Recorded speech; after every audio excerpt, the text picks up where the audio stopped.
GTA residents are still cleaning up after yesterday's record rainfall and flooding.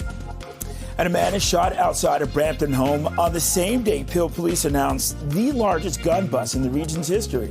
And back to bargaining. The LCBO and OPSU meet for the first time since workers walked off the job nearly 2 weeks ago. This is Live at 5.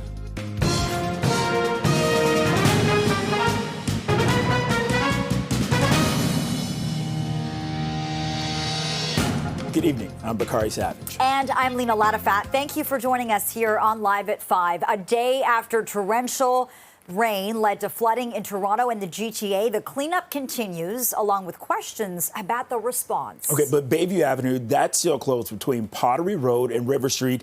GO trains on the Richmond Hill, they are still detouring today because of flooding from the Don River.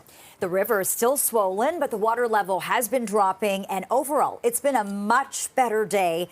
This after flooding forced the south end of the DVP to shut down for hours yesterday. The Toronto and Region Conservation Authority says local watersheds saw up to 100 millimeters of rain from yesterday morning to the afternoon. All shorelines, rivers, and streams within the GTA should be considered hazardous. That's really the message today. And the city is facing questions about why it took so long to close some highways that ended up submerged in flooding, forcing some drivers to abandon their cars.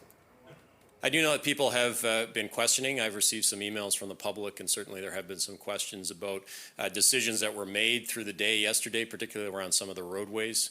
And as always, we review every incident afterwards, and we will be paying particular attention to how we can utilize data and evidence in a stronger way to look at what response we should take. But it's important to note, even in the days or weeks preceding this event yesterday, we have had heavy rainfalls. We've not had the kind of impact on our roadways.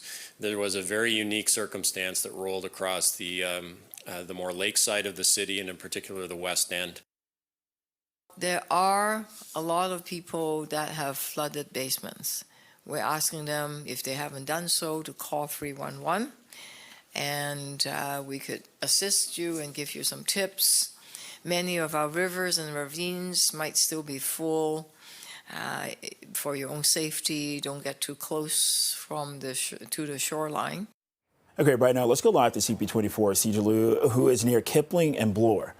Yeah, and this is where residents are cleaning up after yesterday's historic rainfall and flooding. What's happening, Seizure?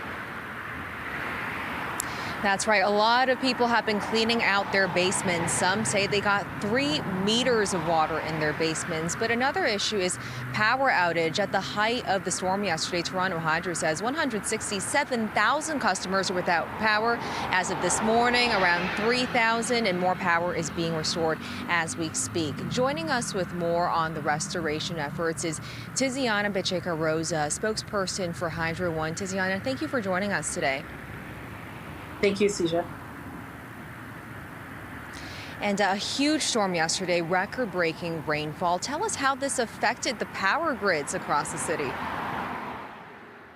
So, shortly before 1 p.m., we started to lose power at stations that supply power to Toronto Hydro and their customers. Now, while the underlying cause of what triggered the initial outage is still to be determined as crews continue work to restore the station that experienced flooding, what we know is we were able to bring back power to all of the stations except the one where the work continues. So the bulk of those customers were restored, and work continues overnight and into today to get every last customer back. And tell us about some of the challenges you've had to face over the last 24 hours with this historic storm. We know power is critical to everything we do every single day.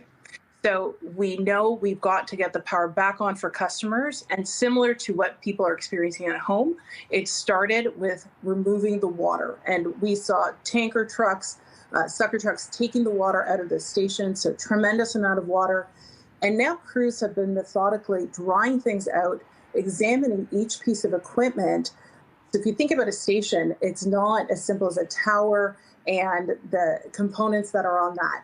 you're talking about rooms with critical equipment that are all being inspected and to see if they can be placed back into service or if they need to be repaired or replaced. So that work is underway. We do hope to have everyone back on, and some good news, as the hours continue today, but that's where crews are focused. Well, that's great news, hoping to have everyone back on today. But when do you think all the work to the power grids and everything will be fully back to normal? That's a great question. So while we've been prioritizing getting the power back to Toronto Hydro so it can flow to their system and the customers that remain out, the work at the station is going to continue for the days to come, because there is so much other work there outside of restoring power to Toronto Hydro that needs to get done, and then we bring the system back to its normal configuration, as we would say. So that will continue, and it's critically important. I would like to take the opportunity to thank every Torontonian who has, made the effort to conserve, even if it's a little bit of energy, turning down your thermostat by a degree or two, or turning it off, considering the use of large appliances. When the grid is in this abnormal state, it's really important, and it gives our crews more ability to do the work they need to do to make the repairs and get the power going back. So we really appreciate all the efforts that have been made.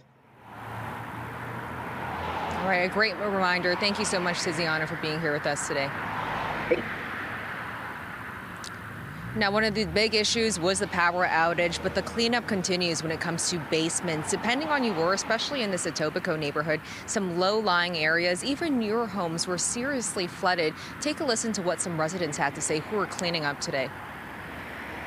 We took the rug out a few years ago because we figured this was going to be a regular thing. And so it was easier to clean up than, it has been in the past.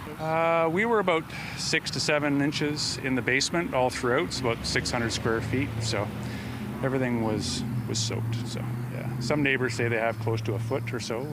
And just all the water came in centered. The sewer backs up, couldn't handle it.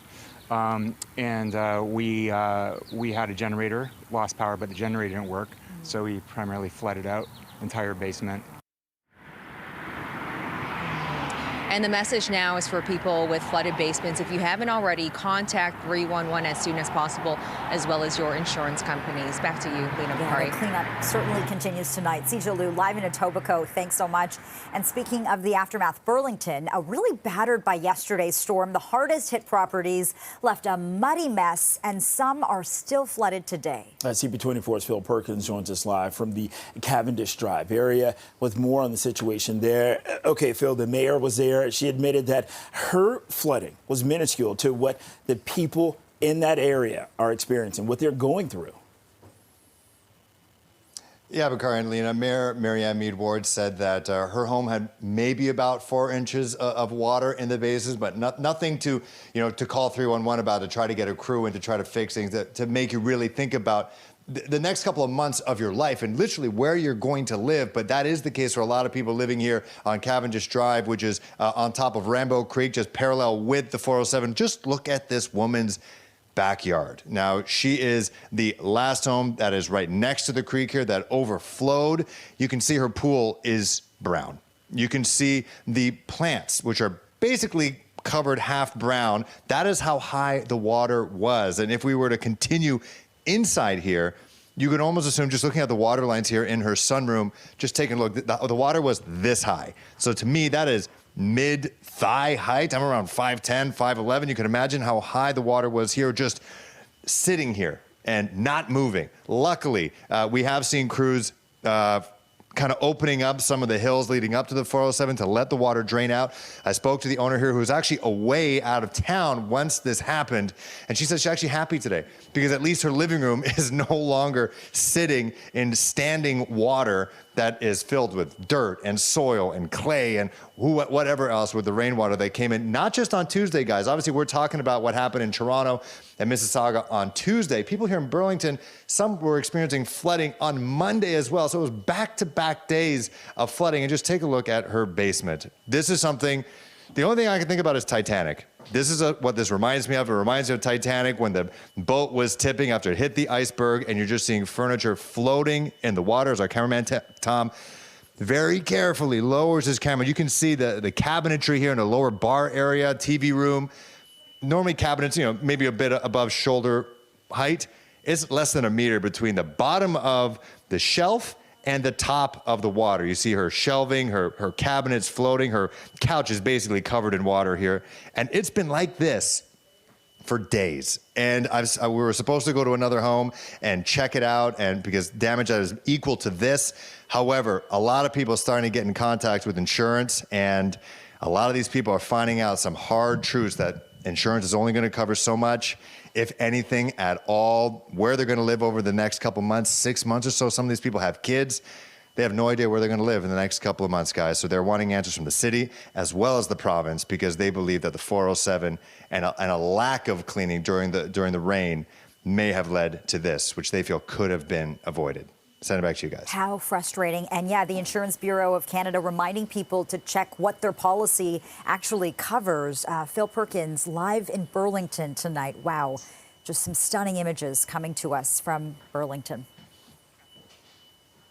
Okay, it's now 5:11, 26 degrees, feeling like 31 right now. Let's get a check on the commute with CP24's traffic specialist, Adele NCA. Adele, you have an update on the Bayview Extension. I do actually have an update on the Bayview Extension. So if you're traveling towards the Bayview Extension, just got off the phone with Toronto Transportation, letting me know that all lanes on the Bayview Extension have completely reopened between Pottery and River. So that's some good news if you're a commuter.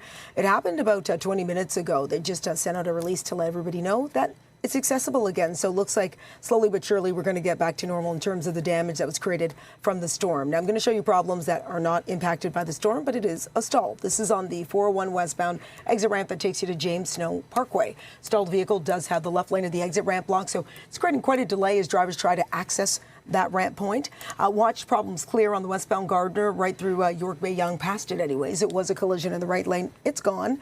And on the DVP, it remains busy, but rain and problem free as you make your way from north of Bayview Bloor. Continue slow all the way up to the 401. I'll send it back to you both. This CP24 traffic report is brought to you by 407 ETR. Enjoy the journey with a stress-free commute. Adwa, thanks so much for this. An elderly man is in hospital after a collision in the East End this afternoon. Police, paramedics, and fire crews, they responded to Danforth Road near Midland Avenue before 2:30. 2 cars were involved in the crash. Paramedics say that a man in his 90s was taken to a trauma center with serious injuries. A second person suffered minor injuries, and there's no word on possible charges. 5:12, 26 degrees. This is Live at 5. Peel police say they've made the largest gun bust in the region's history. We'll have details on Project Chrome coming up.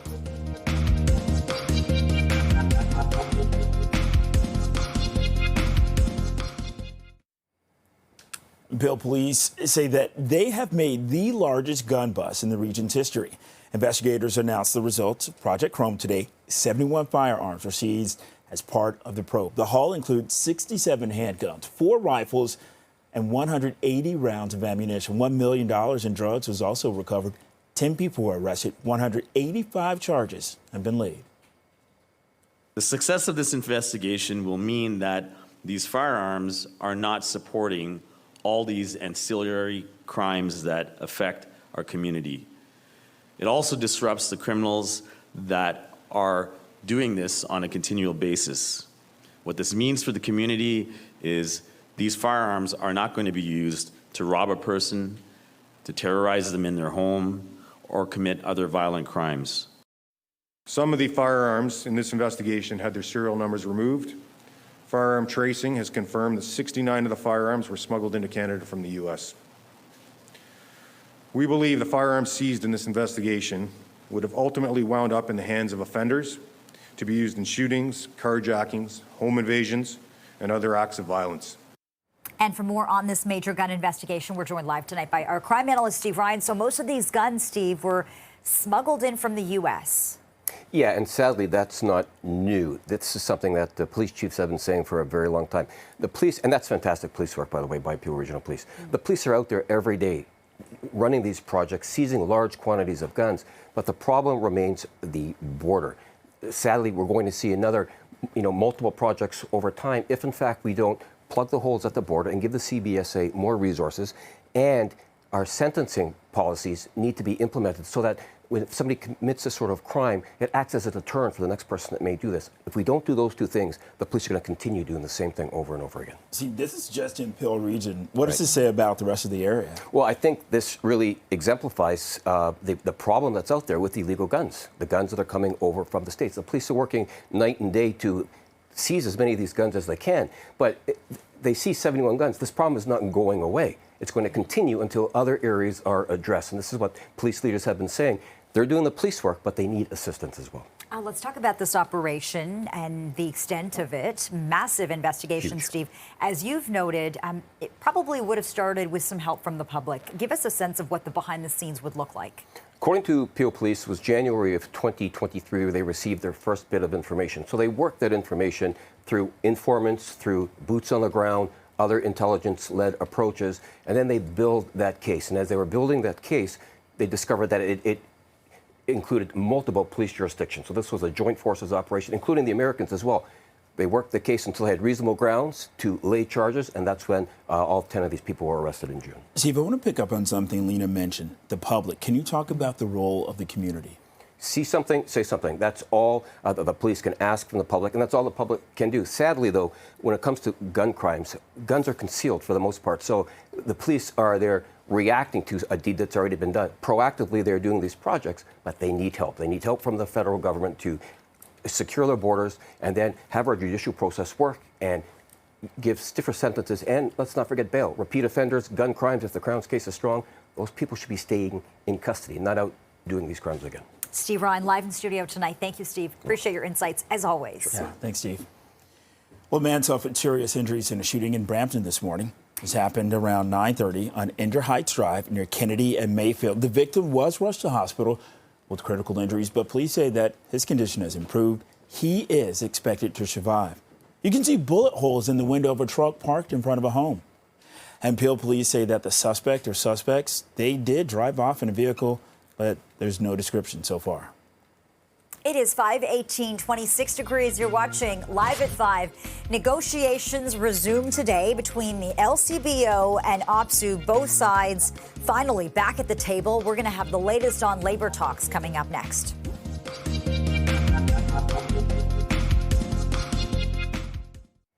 The LCBO and OPSU, they're meeting for the first time since workers walked off the job about 2 weeks ago. And for the latest on how today's talks are going, let's go live to CP24's Lindsay Biscaya outside the Sheridan Center. You're standing by with a bit of an update tonight, Lindsay.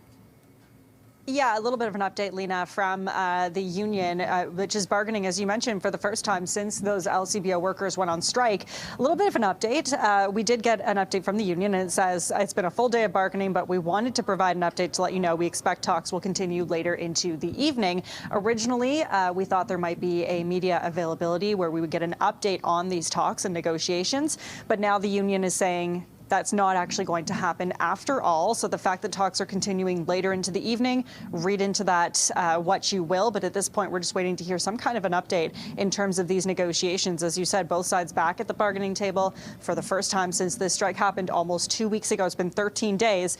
And the union had said that it was returning today with a plan and ready to bargain in good faith, hoping to reach some kind of deal. It says it has its key demands on this plan, and those are projecting jobs as well as hundreds of millions in public revenue. So we've been hearing from both sides over the last couple of weeks. Obviously, this is quite a contentious issue in the province with LCBO stores shuttered. And we know we heard from the Premier as well, Premier Doug Ford, who says that he hopes these talks can continue in good faith and a deal can be reached so that workers can get back to work.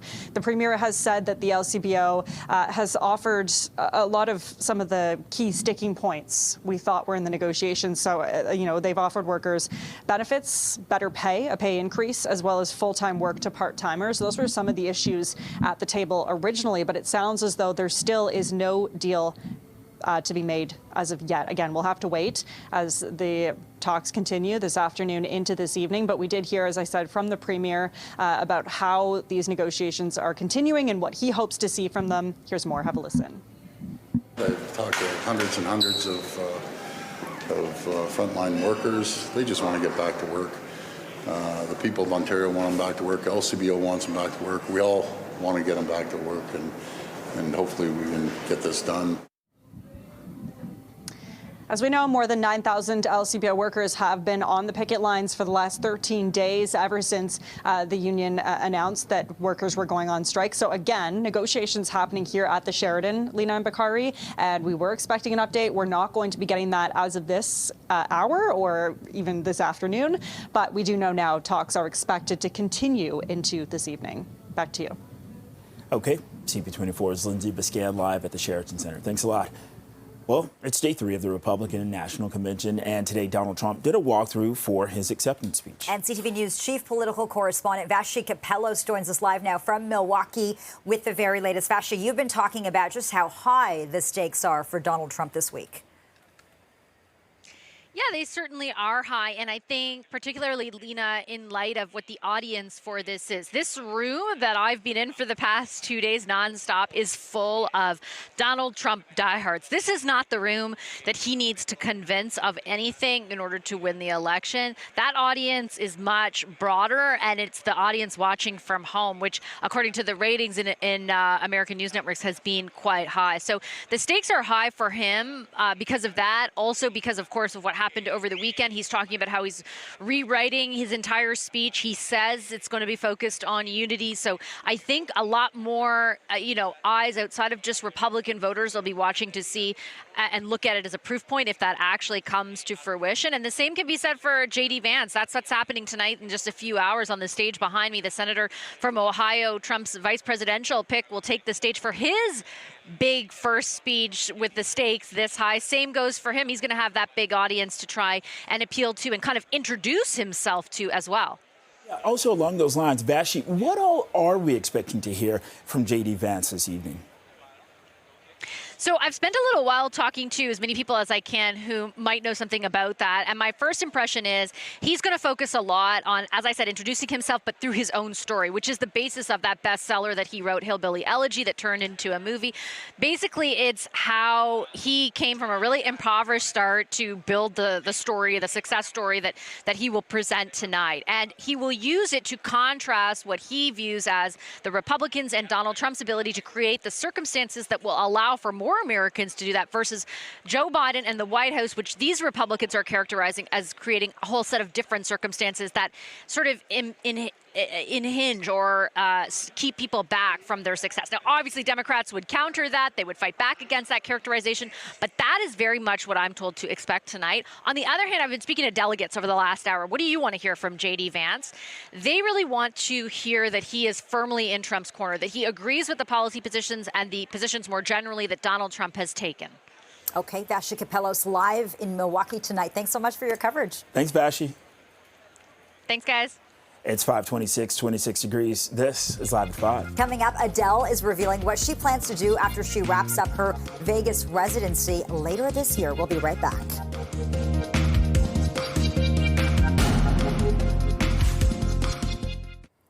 Welcome back. Adele says she is ready for a big break after her residency ends in Vegas later this year. Yeah, the singer spoke with the German broadcaster ahead of her upcoming 10-day residency in Munich.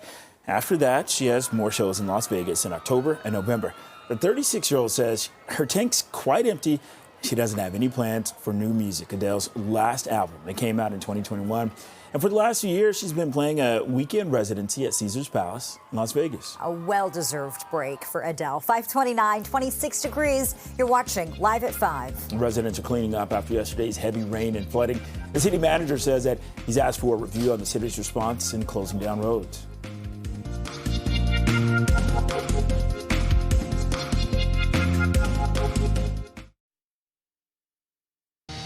Just look at this. GTA residents are still cleaning up after yesterday's record rainfall and flooding.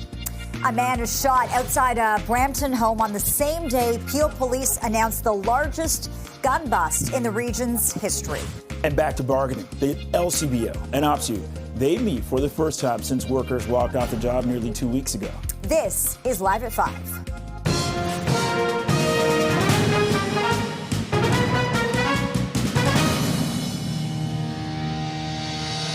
Good evening, and thank you for joining us. I'm Lena Ladifat. I'm Bakari Savage. A day after torrential rain led to flooding in Toronto and the GTA, the cleanup continues, along with questions about the response. Crews were still moving water off the Bayview extension today, but it has now reopened between Pottery Road and River Street. This after remaining closed most of the day yesterday and today. GO trains on the Richmond Hill line, which travel through the same area, are still detouring because of the flooding yesterday from the Don River. Yeah, the river is still swollen, but the water level has been dropping. And overall, it's been a much better day after flooding forced the south end of the DVP to shut down for hours.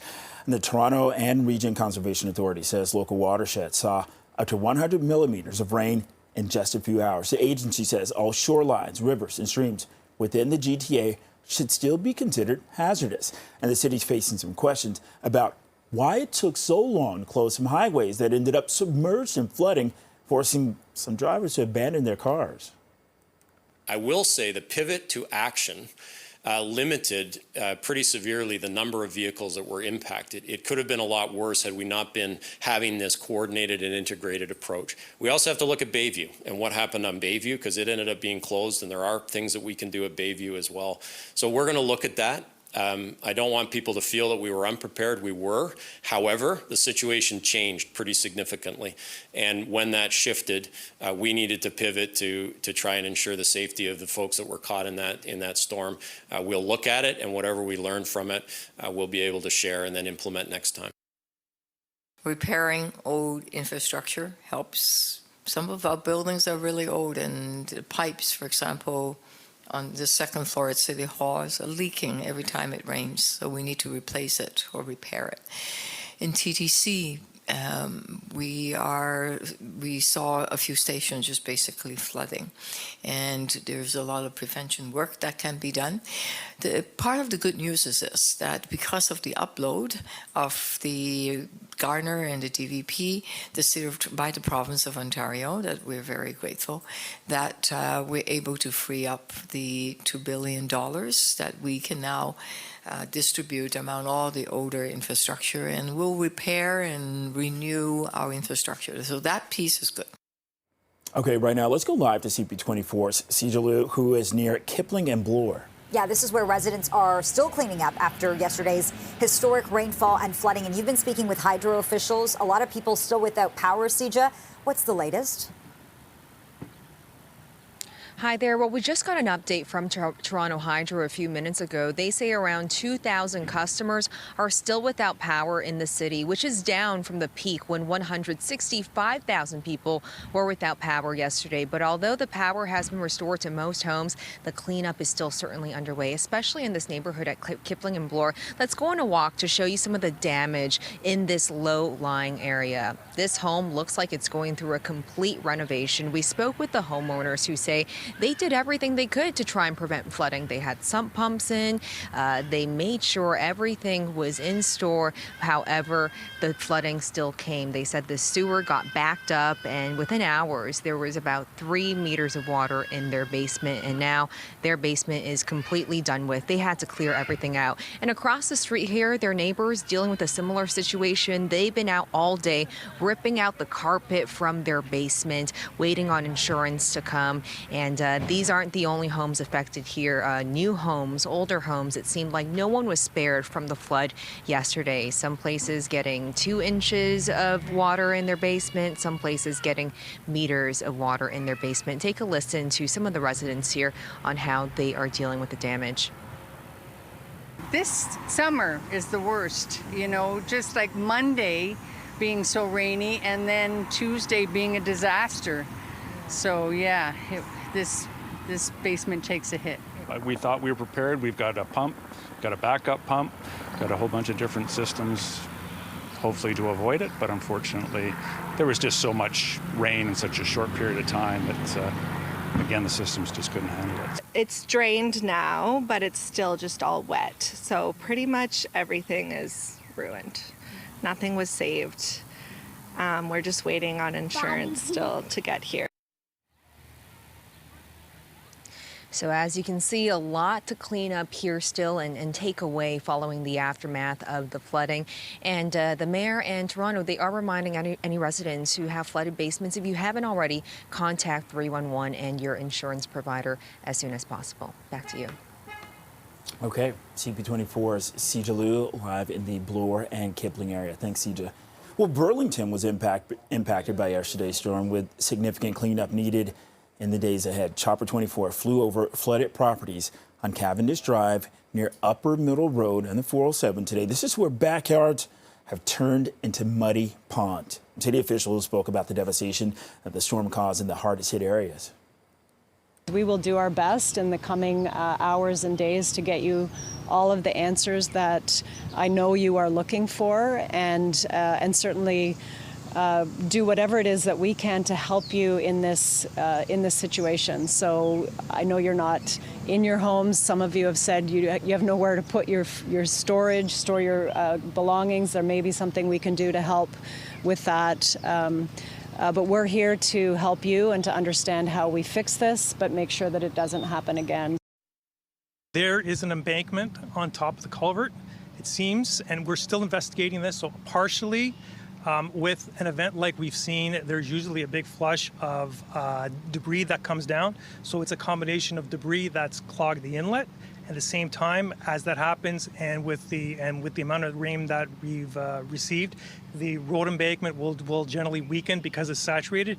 So it from what we understand, again, we're working with the 407. They've confirmed that there was an embankment failure.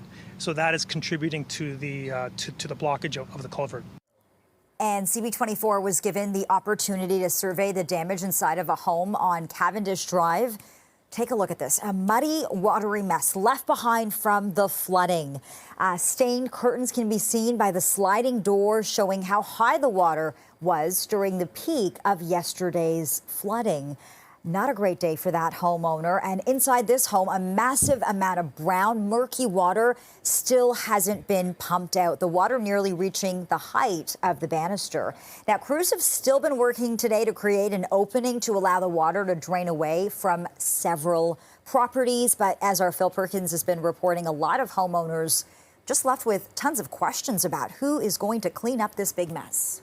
And as people survey the damage done by the intense flash flooding, the Insurance Bureau of Canada says that residents need to figure out what their policies cover. The Bureau says that some kinds of damage will only be covered if you've purchased optional coverage on top of the usual home or vehicle policy. So overland flood coverage, that's usually optional and includes specific kinds of damage, including from overflowing lakes, ponds, or rivers. Vehicles damaged by wind or water also may be covered if you purchase extra insurance. In order for your car to be covered, like those ones stranded on the Don Valley Parkway, you would have to have purchased additional either comprehensive or collision or all perils coverage on your car in order to have the car removed and repaired or replaced. Well, in order to begin the claims process, you should start by assessing and documenting the damage. That means also taking photos. And the Prime Minister is in Toronto today, and he had a message for those impacted by yesterday's historic flooding. The reality is, though, that with climate change, there are going to be more extreme weather events. So we need to continue to step up in our fight against climate change. We also need to continue to be making investments in resilient infrastructure that can handle what the future is holding. We know over the past number of years, we've made about a dozen investments in flood resilient infrastructure and various measures from the federal side onto the City of Toronto. And we're going to continue to be there to make sure that people are safe and that infrastructure needs are met long into the future in this great and growing city.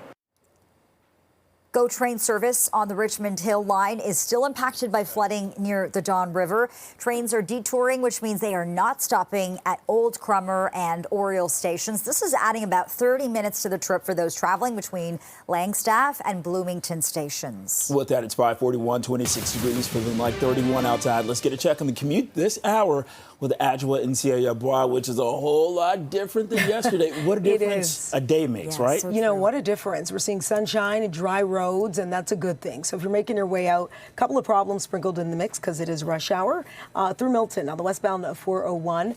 We are dealing with a stall on the exit ramp to Jamestown Parkway. Left lane is blocked, really doing a number for drivers that are in the collectors. A lot of people use this exit ramp to go to Milton, so that's the reason why it's so backed up. Then a minor situation. This is on the northbound DVP just north of Winford. Tiniest piece of the right lane that is blocked following a stall. Watch problems clear further north on the 404 was a collision north of Steeles blocking the two right lanes. That's why things are really, really busy through this stretch and remains busy on the Gardner into and out of the downtown core. Again, the long-term roadwork is the culprit.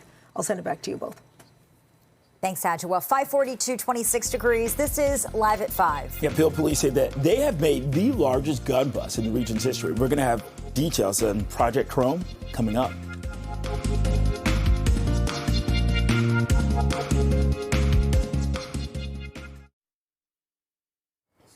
The search for a missing 14-year-old boy in Port Stanley, it's come to an end after a body was pulled from Lake Erie. Yeah, an OPP dive team lifted the body from the water yesterday afternoon, concluding a nearly 48-hour search. On Sunday afternoon, the boy, whose family and friends have identified him as Omar Baz, went missing in the lake.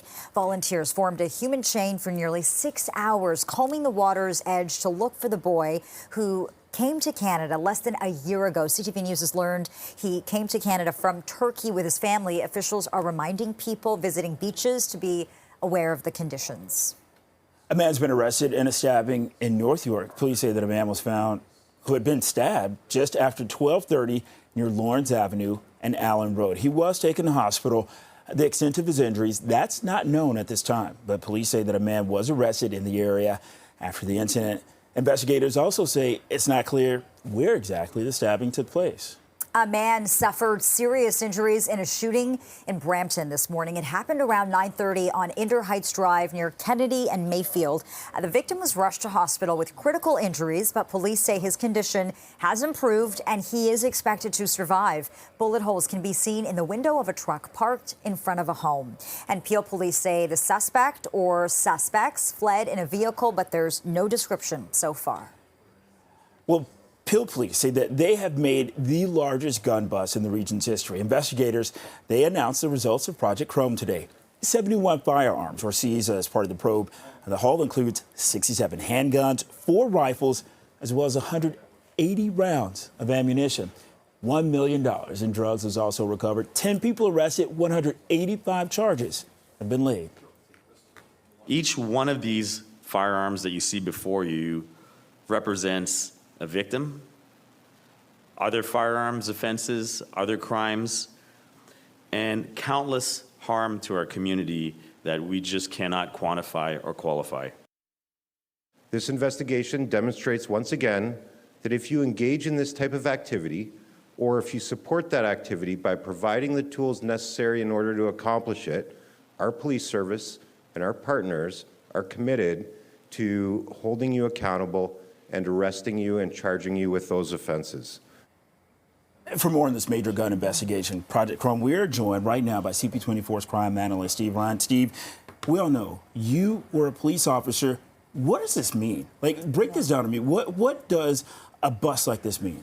Well, it gets 71 guns off the street, and needless to say, that will save lives and a lot of heartache for a lot of families. But there still is that problem with the borders being too easily accessible when it comes to smuggling guns across, and the sentencing for gun crimes is still not strong enough. So the police are doing the best that they can, but that's only one part of the solution. They need help from the federal government when it comes to things like shoring up the borders and implementing stiffer sentences for gun crimes and bail reform as well. Yeah, you've talked about bail reform as a real solution here. Tell me more about that. Well, I say bail reform, but there are the laws are there right now where the Crown can ask a justice of the peace, or a judge for that matter, to keep somebody in custody for such things as a danger to the public. One would argue that if you commit a crime with a gun, you are a danger to the public. Or if you are a repeat offender, if you're out on other releases, what's to say that you're going to abide by a third or fourth release? So those two conditions alone, the police managers that I talk with are saying that if we can keep people in custody For those type of crimes, perhaps that will as well act as a deterrent because trial is sometimes 3 years away. So if you commit one of those crimes and you are a danger to the public, the police are suggesting that you remain in custody until your trial. Hey, Steve, I know you can't reveal too much information or divulge too much information, but how do police go about picking these projects and putting the time in them and, having it come to fruition like this? Yeah, that's a great question. And it comes from an intelligence-led approach. So they're out there working the streets, working informants, getting information. And as soon as they get a bit of information and it grows into bigger pieces of information, oftentimes it crosses the borders with other police jurisdictions, then they put these projects together. Sometimes they're long-lasting. This was over 9 months long.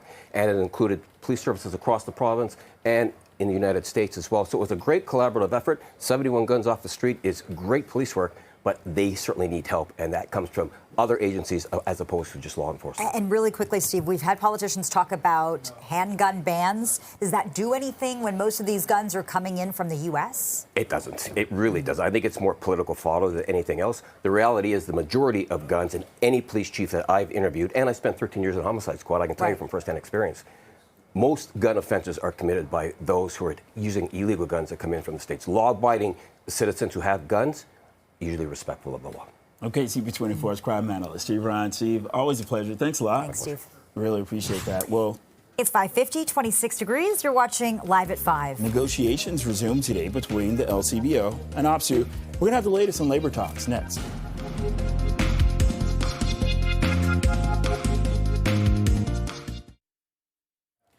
The LCBO and OPSEU, they're meeting for the first time since workers walked off the job nearly 2 weeks ago. Yeah, for the latest on how today's talks are going, let's go live to CP24's Lindsay Biscaya outside the Sheridan Center. So the two sides are finally talking. That's certainly a good sign. And we understand the talks will continue into the evening.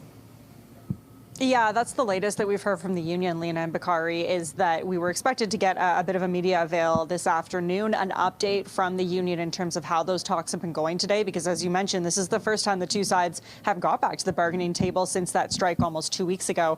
We got an update at the beginning of this hour, I guess, saying that there will be no update for the media today and that talks will be continuing later into this evening. So I'm not sure whether that means it's good news or bad news when it comes to the bargaining talks, but I guess the good news is that both sides are back at the bargaining table. OPSEU did say earlier today that it was coming back in good faith that a deal can be reached. It has a plan with some of its key demands, including protecting jobs, as well as hundreds of millions in public revenue.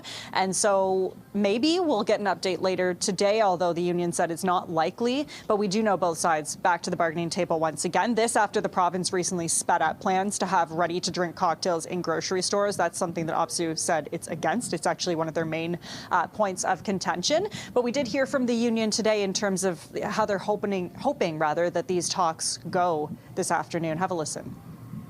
Basically, we want more job stability. There's people at our store that are getting no shifts whatsoever, and then when it's busy, say, for example, during Christmas and New Year's, they want them to come back. But again, you can't wait several months for one position, one job. So we just want something a little more stability, and also we just want fairness. LCBO has been run one way for 100 years. While all of a sudden, does Doug Ford have to change what's being done? So we know the last 13 days or so have been tough for a lot of businesses, saying that it's been difficult with the LCBO stores closed. We know the province was planning on having some of those stores reopened later this week, but that plan has since been scrapped. So now we're just waiting. Lena and Bakari talks continue today here at the Sheridan, and maybe we'll get an update soon. Back to you. All right, on the latest between the LCBO and OPSEU, CP24's Lindsay Biscaya. Thanks, Lindsay. And with that, it's 5:55, 26 degrees, feeling like 31 outside. This is Live at 5. Coming up, we're going to tell you where the best place to live in Canada is, at least according to a new study.